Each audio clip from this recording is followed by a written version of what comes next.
Hi friends, இன்றைக்கி நம்மளுடைய சேனலில் முகலாயர்களுடைய ஆட்சி டிஎன்பிஎஸ்சி குரூப் 4 ரிலேட்டடாக நம்ம பார்த்துட்ருக்கோம். முகலாயர்களுடைய ஆட்சியில் அவங்களுடைய காலகட்டம் என்ன, யாருக்கு அப்புறம் யார் ஆட்சி பண்ணியிருக்காங்க அப்படிங்கிறது தான் பார்க்க போகிறோம். டெல்லி சுல்தான்களுக்கு அப்புறமா ஆட்சிக்கு வந்தவங்க தான் முகலாயர்கள். டெல்லி சுல்தானிய கடைசி ஆட்சியாளரான இப்ராஹிம் லோடியை தோற்கடிச்சது யாருன்னா பாபர். இப்ராஹிம் லோடியை தோற்கடித்து தான் பாபர் முகலாய ஆட்சியை நிறுவுறாரு. பாபருடைய ஆட்சி காலம் எப்போ அப்படின்னா 1526 பானிப்பட்டு போரில் தான் பாபருக்கும் இப்ராஹிம் லோடிக்கும் வார் நடக்குது. அந்த வாரில் பாபர் ஜெயிக்கிறாரு. ஜெயிச்சுட்டு முகலாய ஆட்சி நிறுவுறாரு.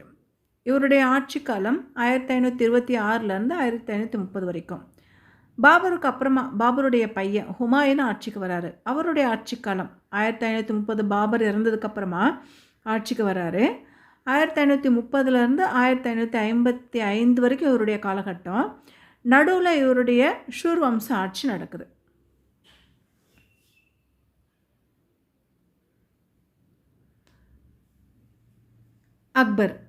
அக்பருடைய ஆட்சி காலம் கிபி 1555லேருந்து 1605 வரைக்கும். அக்பர் ஹுமாயூனுடைய பையன். எப்பவுமே அந்த முடியுது பார்த்திங்களா, அதுலேருந்து அடுத்து ஸ்டார்ட் ஆகுது, அதை ஞாபகம் வச்சுக்கோங்க.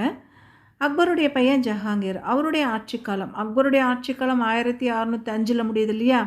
அதுக்கடுத்து அவருடைய பையனான ஜஹாங்கீர் 1605லேருந்து 1627 வரைக்கும். இவங்களுடைய ஆட்சி காலகட்டத்தில் கூட அவங்களுடைய மனைவியான நூர்ஜஹானுடைய ஆட்சி கடைசி காலகட்டத்தில் இருக்குது.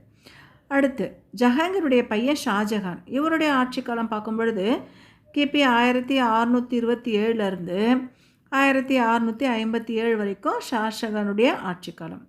ஷாஜஹானுடைய பையன் அவுரங்கசீப், இவருடைய ஆட்சி காலம் பார்க்கும் பொழுது 1657லேருந்து 1707 வரைக்கும் அவுரங்கசீப்புடைய ஆட்சி காலம். அதுக்கடுத்து பிற்கால முகலாயர்கள் வராங்க. அவங்களுடைய ஆட்சி காலம் பார்க்கும் பொழுது 1707லேருந்து 1858 வரைக்கும் பிற்கால முகலாயர்களுடைய ஆட்சி காலம். அதுக்குள்ளே இவங்க பிரிட்டிஷ் ரூலும் வந்துடுது. அடுத்து ஷூர் மரபு. ஹுமாயூனுடைய ஆட்சி காலத்தில் ஷூர் மரபு ஆட்சி பண்ணாங்கன்னு சொன்னோம் இல்லையா. அந்த ஷூர் மரபுடைய ஆட்சி காலம் 1545லேருந்து 1555 வரைக்கும் ஷூர் மரபினர் ஆட்சி பண்ணுறாங்க. அப்போது 1530லேருந்து 45 வரைக்கும் ஹுமாயூனுடைய ஆட்சி இருந்தது. 45லேருந்து 55 வரைக்கும் ஷூர் மரபுரான ஷெர்ஷா சூரி தான் ஆட்சியை கைப்பற்றார். இது வரைக்கும் முகலாயருடைய ஆட்சியில் யாருக்கு அடுத்து யார் வராங்க, அவங்களுடைய ஆட்சியின் காலகட்டம் என்ன அப்படிங்கிறத பற்றி பார்த்துருக்கோம்.